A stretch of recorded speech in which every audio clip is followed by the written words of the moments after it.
ನಮಸ್ಕಾರ, ನಾನು BR ನಾಯ್ಡು. ಇವತ್ತು ಕೇಂದ್ರ ಸರ್ಕಾರಕ್ಕೆ GST ಸಂದಾಯ ಮಾಡುವಲ್ಲಿ ಕರ್ನಾಟಕ 2ನೇ ಸ್ಥಾನದಲ್ಲಿದೆ. ನಮ್ಮ ರಾಜ್ಯ ಕಟ್ಟುವ GST ಮೊತ್ತ ಬರೋಬ್ಬರಿ 1,60,000 ಕೋಟಿ ರೂಪಾಯಿಗಳು. 2 ವರ್ಷಗಳ ಹಿಂದೆ ಸಿದ್ದರಾಮಯ್ಯನವರ ನೇತೃತ್ವದ ಕಾಂಗ್ರೆಸ್ ಸರ್ಕಾರ ಅಧಿಕಾರ ವಹಿಸಿಕೊಂಡಾಗ ಕರ್ನಾಟಕ ರಾಜ್ಯದ ಮುಖ್ಯಮಂತ್ರಿಯಾಗಿ ದೇವರ ಹೆಸರಿನಲ್ಲಿ ಪ್ರಮಾಣ ಮಾಡುತ್ತೇನೆ.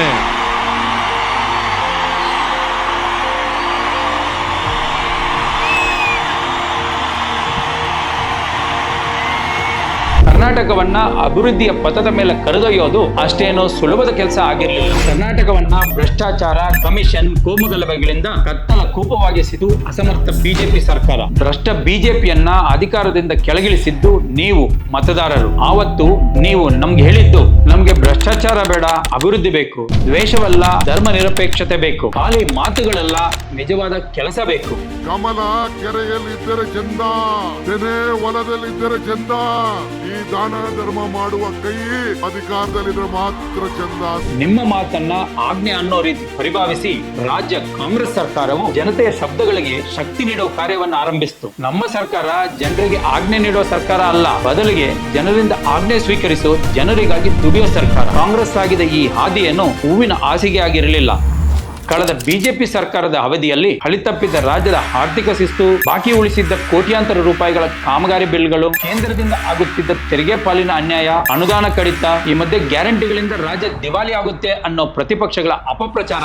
ಸರ್ಕಾರ ಯಾವ ಮಟ್ಟಿಗೆ ದಿವಾಳಿ ಆಗಿದೆ ಅಂತ ಹೇಳಿದ್ರೆ, ಈ ಗ್ಯಾರಂಟಿಗಳ ಸ್ಟಾರ್ಟ್ ಮಾಡಿರೋದಕ್ಕೆ ಅರ್ಧ ದಿವಾಳಿ ಔಟಿದೆ. ಈಗ ಇವೆಲ್ಲವನ್ನ ಮೆಟ್ಟಿ ನಿಂತು ಅಭಿವೃದ್ಧಿ ಪರ ರಾಜ್ಯವನ್ನ ಮುನ್ನಡೆಸೋದು ಅಂದ್ರೆ ಆರ್ಥಿಕ ವ್ಯವಸ್ಥೆಯ ಬಗ್ಗೆ ಅಗಾಧವಾದ ತಿಳುವಳಿಕೆ ಬೇಕು. ಅದು 16 ಬಜೆಟ್ಗಳು ಮಂಡಿಸಿರೋ ಸಿದ್ದರಾಮಯ್ಯನವರಿಂದ ಮಾತ್ರ ಸಾಧ್ಯ. ಕೇಂದ್ರ ಸರ್ಕಾರ ನಮಗೆ ಸತತವಾಗಿ ನಿರಾಕರಿಸುತ್ತಿರೋ ನ್ಯಾಯಯುತ GST ಪಾಲಿನ ಸಂಕಷ್ಟದ ಮಧ್ಯೆ ಕೂಡ ಗ್ಯಾರಂಟಿ ಯೋಜನೆಗಳ ಯಶಸ್ವಿ ಅನುಷ್ಠಾನ, ಇಲಾಖಾವಾರು ಅಭಿವೃದ್ಧಿ ಯೋಜನೆಗಳ ಜೊತೆಗೆ ರಾಜ್ಯದ ವಿತ್ತೀಯ ಶಿಸ್ತನ್ನು ಕಾಪಾಡ್ಕೊಂಡ್ ಬಂದಿರೋದು ಸಿದ್ದರಾಮಯ್ಯನವರಿಗಿರೋ ಆರ್ಥಿಕ ಜ್ಞಾನಕ್ಕೆ ಹಿಡಿದ ಕೈಗನ್ನಡಿ. ಇಷ್ಟೆಲ್ಲ ಸವಾಲು ಟೀಕೆಗಳ ಮಧ್ಯೆ ಗ್ಯಾರಂಟಿ ಯೋಜನೆಗಳನ್ನ ಮುಂದುವರಿಸಿಕೊಂಡು ಬಂದಿರೋದು ಇಡೀ ದೇಶವೇ ಉಬ್ಬೇರುವಂತೆ ಮಾಡಿದೆ. ಯಾಕಂದ್ರೆ ಮಹಾರಾಷ್ಟ್ರ, ಮಧ್ಯಪ್ರದೇಶ, ರಾಜಸ್ಥಾನ, ಈಗ ದೆಹಲಿಯಲ್ಲಿ ಗ್ಯಾರಂಟಿ ಯೋಜನೆಗಳ ಆಶ್ವಾಸನೆ ನೀಡಿ ಅಧಿಕಾರಕ್ಕೆ ಬಂದ ಬಿಜೆಪಿ ಅದನ್ನು ಅನುಷ್ಠಾನಗೊಳಿಸಲಾಗದೆ ತಿನುಕಾಡ್ತಿದೆ. ಕೆರೆಯ ನೀರನ್ನ ಕೆರೆಗೆ ಚೆಲ್ಲಿ ಅನ್ನೋ ರೀತಿ ಜನರ ಹಣ ಕೆರೆಯ ನೀರನ್ನ ಕೆರೆಗೆ ಚೆಲ್ಲಿ, ಜನರ ತೆರಿಗೆ ಹಣ ಜನರಿಗೆ ತಲುಪಬೇಕು ಅಂತ ಯಾವ ಮಧ್ಯವರ್ತಿಗಳ ಗೊಂದಲ ಇಲ್ಲದೆ ಸುಮಾರು 90,000 ಕೋಟಿಗಳಷ್ಟು ಹಣ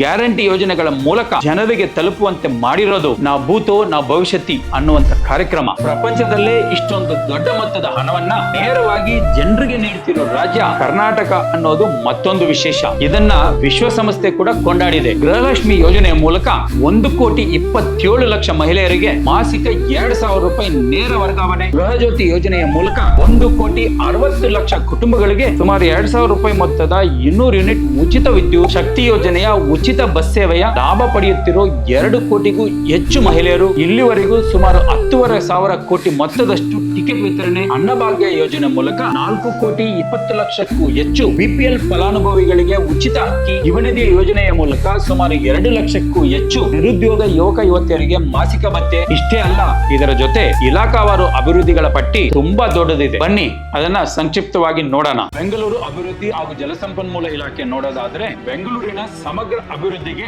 1 ಲಕ್ಷ ಕೋಟಿ ರೂಪಾಯಿಯ ಯೋಜನೆಗಳ ರೂಪುರೇಷೆ. ಗ್ರೇಟರ್ ಬೆಂಗಳೂರು ಪ್ರಾಧಿಕಾರ ರಚನೆ, ಅದರ ಬೆನ್ನಲ್ಲೇ ರಾಮನಗರ ಜಿಲ್ಲೆ ಬೆಂಗಳೂರು ದಕ್ಷಿಣ ಜಿಲ್ಲೆಯಾಗಿ ಮರುನಾಮಕರಣ. ಸುಮಾರು 13,000 ಪೌರ ಕಾರ್ಮಿಕರನ್ನ ಕಾಯಂಗೊಳಿಸುವ ಮೂಲಕ ಪೌರ ಕಾರ್ಮಿಕರ ಬದುಕನ್ನ ಹಸನಾಗಿಸದೆ ಹೆಗ್ಗಳಿಕೆ. ರಾಜ್ಯಕ್ಕೆ ಹೆಚ್ಚಿನ ಸುರಕ್ಷತೆಯ ದೃಷ್ಟಿಯಿಂದ ಕಾನ್ಸ್ಟೇಬಲ್ ಇಂದ ಸಬ್ ಇನ್ಸ್ಪೆಕ್ಟರ್ ವರೆಗೆ 10,000 ಸಿಬ್ಬಂದಿ ನೇಮಕಕ್ಕೆ ಅಧಿಸೂಚನೆ. ಕಳೆದ ಬಿಜೆಪಿ ಸರ್ಕಾರ ಬಾಕಿ ಉಳಿಸಿದ್ದ 20,000 ಕೋಟಿಗೂ ಹೆಚ್ಚು ಬಿಲ್ಲುಗಳ ಪೈಕಿ ಸುಮಾರು 80% ಬಾಕಿ ಬಿಲ್ಲುಗಳನ್ನ ತೀರಿಸಲಾಗಿದೆ. 3,000ಕ್ಕೂ ಹೆಚ್ಚು ಕಿಲೋಮೀಟರ್ ರಾಜ್ಯ ಹೆದ್ದಾರಿ, ಸುಮಾರು 5,000 ಕಿಲೋಮೀಟರ್ ಜಿಲ್ಲಾ ಪ್ರಮುಖ ರಸ್ತೆಗಳ ಸುಧಾರಣೆ ಕಾರ್ಯ ಪೂರ್ಣ. 2 ವರ್ಷಗಳಲ್ಲಿ ಒತ್ತುವರಿಯಾಗಿದ್ದ ಸುಮಾರು 6,200 ಎಕರೆ ಅರಣ್ಯ ಭೂಮಿ ಮರುವಶ. ರಾಜ್ಯಾದ್ಯಂತ 15,000 ಎಕರೆ ಹೆಚ್ಚುವರಿ ಅರಣ್ಯ ಪ್ರದೇಶ ವಿಸ್ತರಣೆ. ಗ್ಲೋಬಲ್ ಇನ್ವೆಸ್ಟರ್ಸ್ ಮೀಟ್ ಮೂಲಕ ಪ್ರತಿಷ್ಠಿತ ಕಂಪನಿಗಳಿಂದ ರಾಜ್ಯಕ್ಕೆ 10 ಲಕ್ಷ ಕೋಟಿ ರೂಪಾಯಿಗಳ ಬಂಡವಾಳ ಆಕರ್ಷಣೆ. ಇನ್ನ 4 ವರ್ಷಗಳಲ್ಲಿ 20 ಲಕ್ಷ ಉದ್ಯೋಗ ಸೃಷ್ಟಿಯ ಗುರಿ. ಪಲ್ಲಕ್ಕಿ, ಅಶ್ವಮೇಧ, ಕ್ಲಾಸಿಕ್ ಬಸ್ಗಳು ಸೇರಿದಂತೆ ಜನರಿಗೆ ಉತ್ತಮ ಪ್ರಯಾಣದ ಅನುಭವ ದೊರಕಿಸಲು ಸುಮಾರು 5,000 ಹೊಸ ಬಸ್ಸುಗಳ ಖರೀದಿ. 12,000 ಎಕರೆ ದೇವಸ್ಥಾನಗಳಿಗೆ ಸೇರಿದ ಭೂಮಿ ಮರುವಶ. ರಕ್ತಹೀನತೆ ಮುಕ್ತ ಪೌಷ್ಟಿಕ ಕರ್ನಾಟಕ ಯೋಜನೆ ಜಾರಿ. ಹೊಗೆ ರಹಿತ ತಂಬಾಕು ರದ್ದಿನ ಮೂಲಕ ಯುವ ಜನರ ಆರೋಗ್ಯದ ದೃಷ್ಟಿಯಿಂದ ಕ್ರಾಂತಿಕಾರಕ ಹೆಜ್ಜೆ. 1 ಲಕ್ಷಕ್ಕೂ ಹೆಚ್ಚು ಬಡ ಕುಟುಂಬಗಳಿಗೆ ಭೂಮಿ ಹಕ್ಕುಪತ್ರ ವಿತರಣೆ. ನೈಸರ್ಗಿಕ ವಿಕೋಪಗಳಿಂದ ತತ್ತರಿಸಿದ 38 ಲಕ್ಷಕ್ಕೂ ಹೆಚ್ಚು ರೈತರಿಗೆ 3700 ಕೋಟಿ ಪರಿಹಾರ. ಹೆಚ್ಚುತ್ತಿರುವ ಸೈಬರ್ ಅಪರಾಧಗಳ ತಡೆಗಾಗಿ ದೇಶದಲ್ಲೇ ಮೊದಲ ಬಾರಿಗೆ ಕರ್ನಾಟಕ ಸೈಬರ್ ಭದ್ರತಾ ನೀತಿ ಜಾರಿ. ಸುಮಾರು 16 ಲಕ್ಷಕ್ಕೂ ಹೆಚ್ಚು ಮನೆಗಳಿಗೆ 20,000 ಕೋಟಿ ಮೌಲ್ಯದಲ್ಲಿ ನಲ್ಲಿ ನೀರು ಸಂಪರ್ಕ. ಕಟ್ಟಡ ಮತ್ತು ಇತರೆ ನಿರ್ಮಾಣ ಕಾರ್ಮಿಕರ ಕಲ್ಯಾಣ ಮಂಡಳಿ ಮೂಲಕ ಸುಮಾರು 12 ಲಕ್ಷ ಫಲಾನುಭವಿಗಳಿಗೆ ಸಹಾಯಧನ ವಿತರಣೆ. ಗಿಗ್ ಕಾರ್ಮಿಕರ ಸಾಮಾಜಿಕ ಭದ್ರತೆಗಾಗಿ ಪ್ರತ್ಯೇಕ ಗಿಗ್ ಕಾರ್ಮಿಕ ಕಲ್ಯಾಣ ಮಂಡಳಿ ಸ್ಥಾಪನೆ. ದೇಶದಲ್ಲಿ ಮೊದಲ ವಿದ್ಯುತ್ ವಾಹನ ವಲಯದ ಬೆಳವಣಿಗೆಗಾಗಿ ಹೊಸ ಕ್ಲೀನ್ ಮೊಬಿಲಿಟಿ ನೀತಿ. 2030 ವೇಳೆಗೆ 1 ಲಕ್ಷ ಉದ್ಯೋಗಗಳನ್ನು ಸೃಷ್ಟಿಸುವ ಮತ್ತು 50,000 ಕೋಟಿ ರೂಪಾಯಿಗಳ ಹೂಡಿಕೆಯನ್ನು ಆಕರ್ಷಿಸುವ ಗುರಿ. ಜೇನುಕುರುಬ ಮತ್ತು ಕೊರಗ ಸಮುದಾಯದ ಸುಮಾರು 2,000 ಮನೆಗಳಿಗೆ ಹೊಸದಾಗಿ ವಿದ್ಯುತ್ ಸಂಪರ್ಕ. 56 ಲಕ್ಷ ರೈತರಿಗೆ ನೇರವಾಗಿ ಬೆಳೆ ಹಾನಿ ಪರಿಹಾರ ಹಾಗೂ ಬರಗಾಲ ಪೀಡಿತ ರೈತರಿಗೆ ಜೀವನೋಪಾಯ ಪರಿಹಾರ ವಿತರಣೆ. ಕೃಷಿ ಸಲಹೆ ಮತ್ತು ಮಾಹಿತಿ ನೀಡುವ ಟೋಲ್ ಫ್ರೀ ರೈತ ಕರೆ ಕೇಂದ್ರ ರಾಜ್ಯವ್ಯಾಪಿ ಆರಂಭ ಹಾಗೂ 18 ಲಕ್ಷ ಕರೆಗಳ ಸ್ವೀಕಾರ. ಈ ಮೂಲಕ ರೈತರ ಅಹವಾಲುಗಳಿಗೆ ಶೀಘ್ರ ಸ್ಪಂದನೆ. ಸುಮಾರು 70,000 ಅಂಗನವಾಡಿ ಕೇಂದ್ರಗಳಲ್ಲಿ ಮಕ್ಕಳು ಮತ್ತು ಗರ್ಭಿಣಿಯರು ಸೇರಿದಂತೆ ಒಟ್ಟು 46 ಲಕ್ಷ ಫಲಾನುಭವಿಗಳಿಗೆ ಪೂರಕ ಪೌಷ್ಟಿಕ ಆಹಾರ, ಹಾಲು ಮತ್ತು ಮೊಟ್ಟೆ ವಿತರಣೆ. ಸುಮಾರು 11,000 ವಿಶೇಷ ಚೇತನ ಮಕ್ಕಳಿಗೆ ವಿವಿಧ ವಿಶೇಷ ಶಾಲೆಗಳಲ್ಲಿ ಶೈಕ್ಷಣಿಕ ಸೌಲಭ್ಯಕ್ಕೆ ಸಹಾಯ.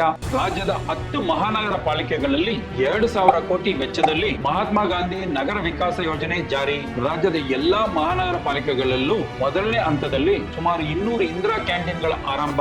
ಸರ್ಕಾರಿ ಪ್ರಥಮ ದರ್ಜೆ ಕಾಲೇಜುಗಳಿಗೆ 1,200 ಸಹಾಯಕ ಪ್ರಾಧ್ಯಾಪಕರ ನೇಮಕ. ಸುಮಾರು 30,000 ವಿದ್ಯಾರ್ಥಿಗಳಿಗೆ ಕೌಶಲ್ಯ ತರಬೇತಿ. ವಸತಿ ರಹಿತ ಕುಟುಂಬಗಳಿಗೆ 3,69 ಲಕ್ಷ ಮನೆಗಳ ನಿರ್ಮಾಣ. ಸುಮಾರು 12 ಲಕ್ಷ ಅಲ್ಪಸಂಖ್ಯಾತ ವಿದ್ಯಾರ್ಥಿಗಳಿಗೆ ವಿದ್ಯಾರ್ಥಿ ವೇತನ ವಿತರಣೆ. ಪ್ರವಾಸೋದ್ಯಮ ಇಲಾಖೆಯಲ್ಲಿ 4 ವರ್ಷಗಳಲ್ಲಿ 8,000 ಕೋಟಿ ಬಂಡವಾಳ ಹೂಡಿಕೆ ಹಾಗೂ 1.5 ಲಕ್ಷ ಉದ್ಯೋಗ ಸೃಷ್ಟಿಸುವ ಗುರಿ. ಮೈಕ್ರೋ ಫೈನಾನ್ಸ್ ಕಿರುಕುಳ ತಡೆಗೆ ಪರಿಣಾಮಕಾರಿಯಾದ ಕಾನೂನು.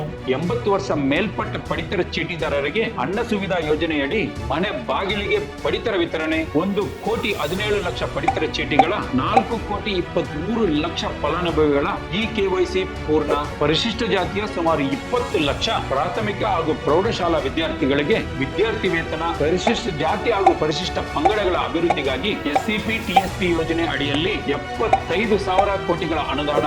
2 ವರ್ಷಗಳಲ್ಲಿ ಸುಮಾರು 3 ಲಕ್ಷ ನೇಕಾರರಿಗೆ ಸಹಾಯಧನ. ಕೃಷಿ ಉತ್ಪನ್ನ ಮಾರುಕಟ್ಟೆ ಶುಲ್ಕ ಸಂಗ್ರಹ 217 ಕೋಟಿಯಿಂದ ಸುಮಾರು 500 ಕೋಟಿಗಳಿಗೆ ಏರಿಕೆ. ಸುಮಾರು 60 ಲಕ್ಷ ರೈತರಿಗೆ 50,000 ಕೋಟಿ ಬೆಳೆ ಸಾಲ ವಿತರಣೆ.